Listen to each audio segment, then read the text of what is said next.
Breathe. Focus. All in good time. All in good time. The killer took another, smaller plastic bag from his backpack. He removed his wet gloves, put them inside, added a good-sized rock, tied the bag, then threw it into the lake.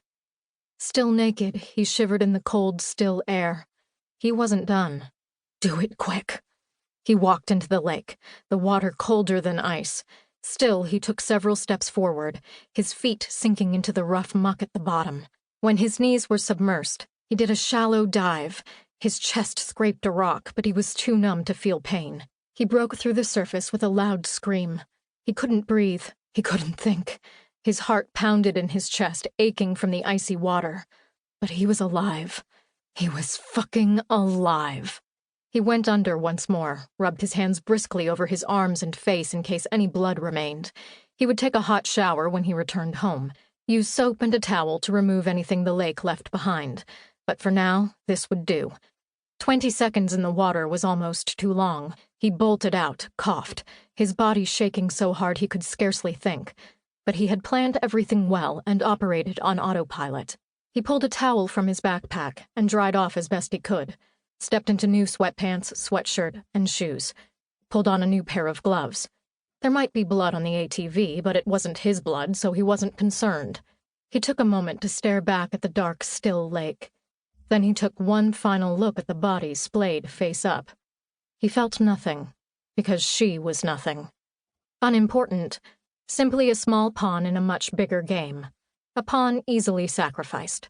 He hoped his old man would be proud of his work, but he would probably just criticize his son's process. He'd complain about how he did the job, then open another bottle of booze. He hoped his father was burning in hell. He jumped on the ATV and rode into the night. 2. Liberty Lake, 7:30 a.m.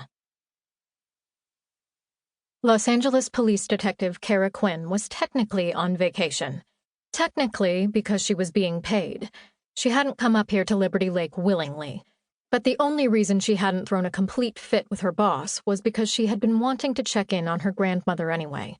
Emily Dorsey had been sick over Christmas and unable to visit Kara in Santa Monica, as she'd done every year since Kara moved from Liberty Lake to California. So the mandatory vacation, otherwise known as paid administrative leave, was a good excuse to come up to Washington and visit. But that didn't mean Kara was going to sleep in or watch television half the day. She didn't relax well. She needed something to do. Anything. The cold morning air burned in her lungs as she ran along the familiar 8-mile Liberty Lake trail. She'd already run the loop her second day here, worked out at a gym in nearby Spokane the next day, and was taking the trail again this morning. She much preferred to exercise outdoors than in a gym, no matter how cold it was. A February storm a few weeks earlier had left behind 2 feet of snow that was now a slushy mess. While there would likely be at least one more good snowfall before spring officially arrived, right now Kara took advantage of the unseasonably warm weather, if anyone could call the expected 58-degree high warm.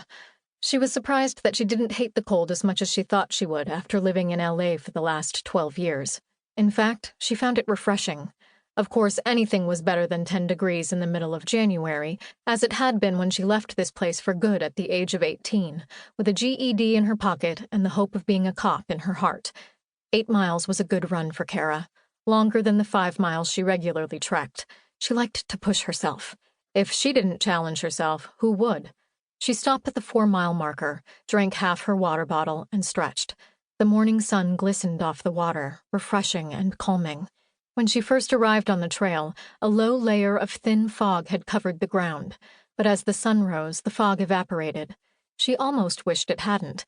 She loved running in the mist, where she couldn't see the rest of the world around her, where she felt like she was wrapped in a damp blanket, the only person on the planet. She'd commented about that feeling once to a long-ago boyfriend, and he said he thought it would get lonely. She just smiled and let him think he was right, but truth be told, she liked solitude. People mostly sucked. The fog would return. March in the Pacific Northwest? Oh yeah. She'd see rain and fog and more snow before she left, if her boss held her to the 2 weeks he'd ordered her to take.